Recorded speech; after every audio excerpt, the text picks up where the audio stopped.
முன்னதாக ஒரு சிறிய சிந்தனை குருவின் திருவடி பற்றி என்று சிந்திக்க உள்ளோம். இந்த சிந்தனை தங்களுக்கு வாழ்நாள் முழுவதும் பயனுள்ளதாய் அமைய இறையருளும் குருவருளும் துணை புரியட்டும்.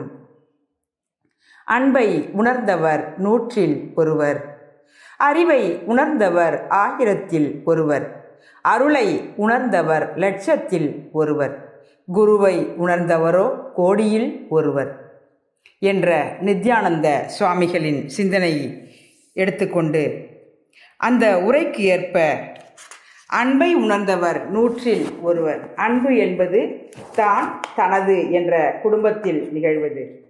அதற்கு அடுத்தபடியாக அறிவை உணர்ந்தவர் 1000ல் ஒருவர் என்பது நமது 5 புலன்களுக்கு அப்பால் உள்ள அறிவை உணர்ந்து அறிவின் பெருமையை அறிந்தவர் 1000ல் ஒருவராக உள்ளார்கள்.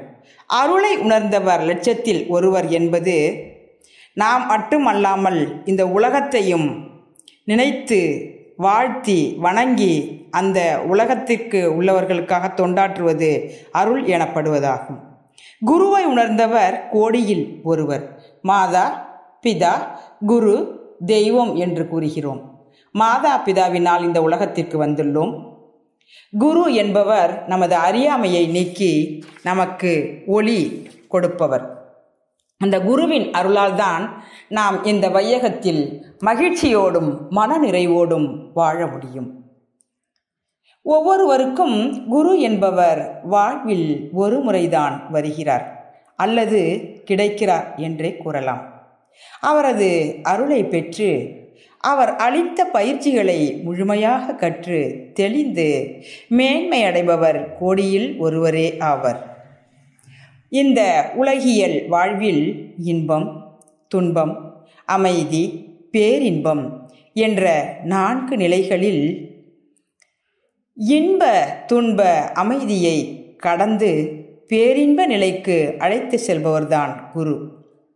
ஒரு தந்தை எப்படி தன் மகனையோ மகளையோ கைகோர்த்து நல்வழிக்கு பள்ளிக்கோ அல்லது வேறு ஏதேனும் வழிபாட்டு தலங்களுக்கோ அழைத்து செல்வதைப் போல குரு நம்மை வழிநடத்தி செல்கிறார்.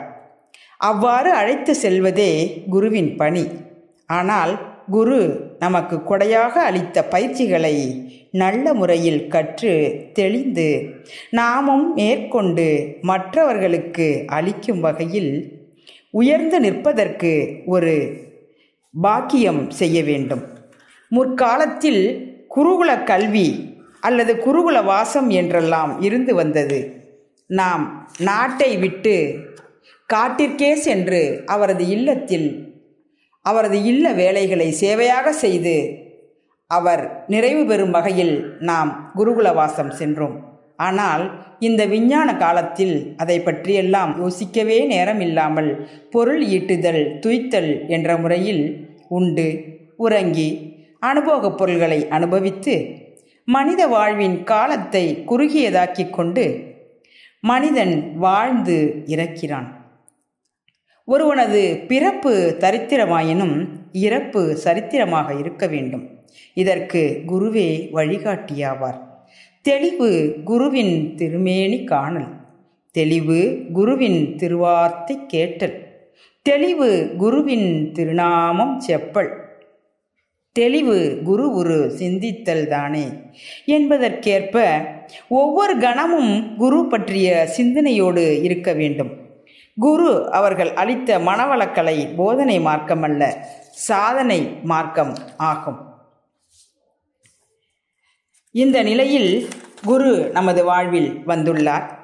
அவ்வாறாக இந்த உலகில் தோன்றிய மகான்களில் இந்த 100 ஆண்டு தந்த மகான் அருட்தந்தை வேதாத்ரி மகர்ஷி அவர்கள் சிந்தித்தார்கள். செயல்பாட்டின் மூலம் இந்த உலகத்திற்கே அளித்த கொடைதான் மனவளக்கலை என்பதாகும். அவர்கள் சிந்தித்த ஒவ்வொரு துளியுமே இன்று மனவளக்கலையாக மலர்ந்து உலகெங்கும் மனம் வீசுகிறது. அத்தகைய நறுமணத்தை முகர்வதோடு மட்டுமல்லாமல் மற்றவர்களுக்கும் அளித்து பயன் பெற வேண்டும். மகரிஷி அவர்கள் தன்னையே இந்த உலகுக்கு அர்ப்பணித்தார்கள்.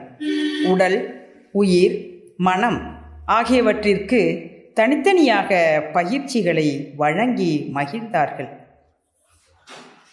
அவர்கள் தனது வாழ்வில் நடந்த எந்த நிகழ்விலும் எப்போதும் போல, அதாவது மெருகேற்றப்பட்ட தங்கம் போல வாழ்ந்து நம்மில் வாழ்ந்து கொண்டுள்ளார்கள் என்றால் அது மிகையாகாது.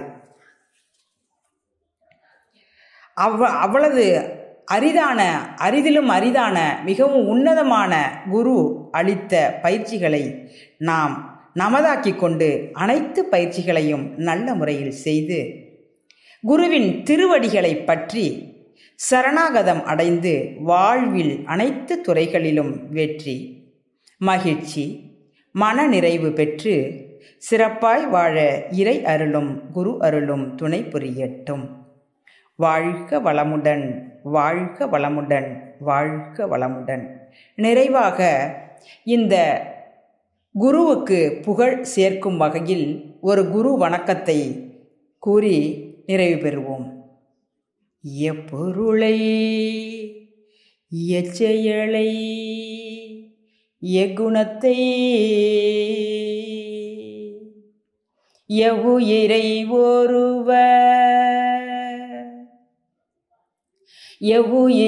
ஒருவர் அடிக்கடி நினைந்தால் அப்பொருளின் தன்மையதாய் நினைப்போராற்றல் அறிவினிலும் உடலினிலும் மாற்றம் காணும். இப்பெருமை இயல்புக்க நியதியாகும். எவரொருவர் குருவை மதித்தொழுகினாலும் தப்பாது குரு உயர்வு மதிப்போர் தம்மையே தரத்தில் உயர்த்தி பிறவி பயனை நல்கும். தரத்தில் உயர்த்தி பிறவி பயனை நல்கும்.